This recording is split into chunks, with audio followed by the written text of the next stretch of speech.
Assalamualaikum warahmatullahi wabarakatuh. Selamat datang di YouTube saya Syekh Hasin.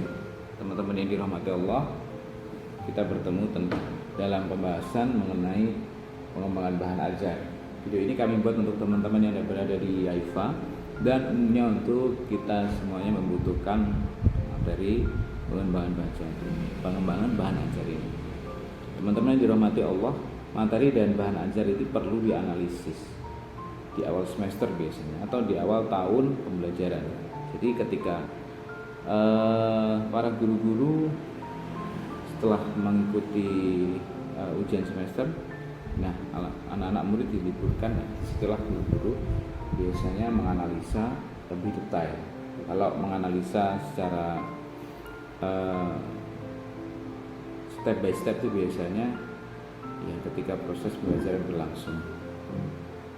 Teman-teman yang dirahmati Allah, materi dan bahan ajar perlu dianalisis dan biasanya berada di awal tahun pelajaran itu karena analisis materi dan bahan ajar itu menjadi salah satu proses perencanaan yang menentukan keberhasilan pembelajaran di suatu semester atau di tahun pembelajaran itu sendiri. Salah satu kendala utama yang membuat para pendidik itu jarang membuat bahan ajar sendiri itu adalah berdasarkan hasil pengamatan di lapangan. Di antaranya lebih disebabkan oleh tidak dikuasainya cara pembuatan bahan ajar sendiri. Hal ini dikarenakan petunjuk atau panduan pembuatan bahan ajar yang ada selama ini terkadang sulit dipahami dan susah untuk dipraktikkan oleh pendidik. Maka dari itu wajar jika para pendidik itu jarang ada yang bisa mengembangkan bahan ajar sendiri. Dan yang selanjutnya juga kendala yang mungkin misalnya sudah direpotkan dengan aktivitas yang lain, sudah direpotkan juga dengan kondisi rumah tangganya sendiri misalnya. Ya memang kemudian praktisnya pembuatan bahan ajar ini sudah diperasahkan oleh salah satu orang atau misalnya mengambil dari tahun yang sebelumnya. Ya semoga itu bisa menjadikan proses belajar mengajar bisa lebih baik lagi lah kalau memang ada analisanya, kemudian ada pembuatan bahan ajar yang up to date. Teman-teman yang dirahmati Allah, untuk mengubah dan memperbaiki kondisi tersebut, pada bagian ini akan kami sampaikan terkait dengan langkah-langkah penyusunan dan pembuatan bahan ajar yang mudah dipraktekkan. Yang pertama, dalam penyusunan pembuatan bahan ajar ini kita harus menganalisa kebutuhan belajar, kemudian menyusun peta bahan ajar dan membuat bahan ajar berdasarkan struktur masing-masing bentuk bahan ajar. Kita juga perlu menganalisis kurikulum, teman-teman. Tahap pertama yaitu menganalisis kurikulum ini ditujukan untuk menentukan kompetensi-kompetensi yang memerlukan bahan ajar. Dengan demikian, bahan ajar yang kita buat itu benar-benar diharapkan dapat menjadikan peserta didik menguasai segala kompetensi yang ditentukan. Nah, di dalam kurikulum ini juga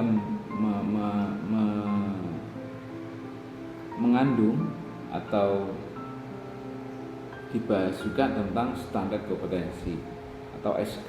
Standar kompetensi ini adalah kualifikasi kemampuan minimal peserta didik yang mendeskripsikan penguasaan pengetahuan, sikap, keterampilan dan lain-lain. Kemudian di bawahnya ada AKD, itu kompetensi dasar.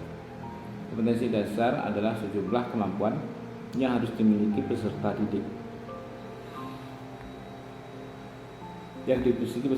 dalam mata pelajaran tertentu sebagai rujukan untuk menyusun indikator. Kemudian yang C, yang ketiga, yaitu indikator ketercapaian hasil belajar. Indikator yaitu rumusan kompetensi yang spesifik yang dapat dijadikan sebagai acuan atau kriteria penilaian dalam menentukan kompetensi. Kalau dalam kurikulum yang baru yaitu Merdeka itu adanya adalah capaian pembelajaran bersama sisinya. Teman-teman yang dirahmati Allah, jangan lupa kita juga menganalisis materi pokok ya. Materi pokok adalah sejumlah informasi utama yang berisi pengetahuan, keterampilan, nilai-nilai yang disusun sedemikian rupa oleh pendidik. Yang berkaitan dengan materi pokok ini biasanya teman-teman juga menyampaikan atau menuliskan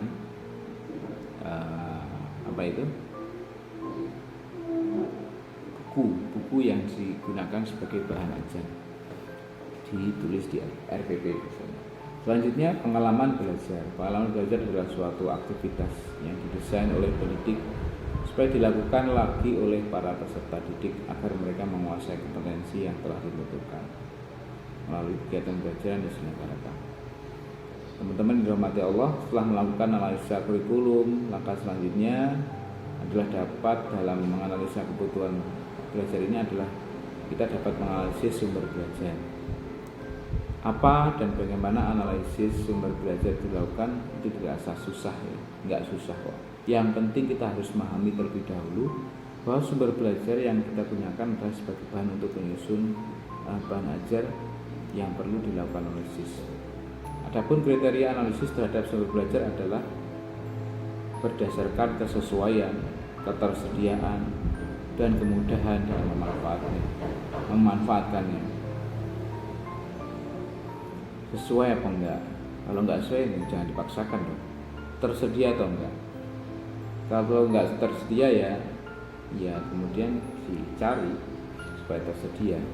Tapi kalau memang tidak tersedia atau sudah tidak ada ya enggak usah lah, cari yang lain yang tersedia. Kemudian mudah atau tidak untuk pemanfaatannya gitu. Teman-teman yang dirahmati Allah, itu saja yang kita sampaikan dalam kesempatan kali ini. Mudah-mudahan kita selalu diberikan kelancaran. Jangan lupa untuk menambahkan informasi yang lain di kolom komentar di bawah ini. Terima kasih semuanya. Assalamualaikum warahmatullahi wabarakatuh.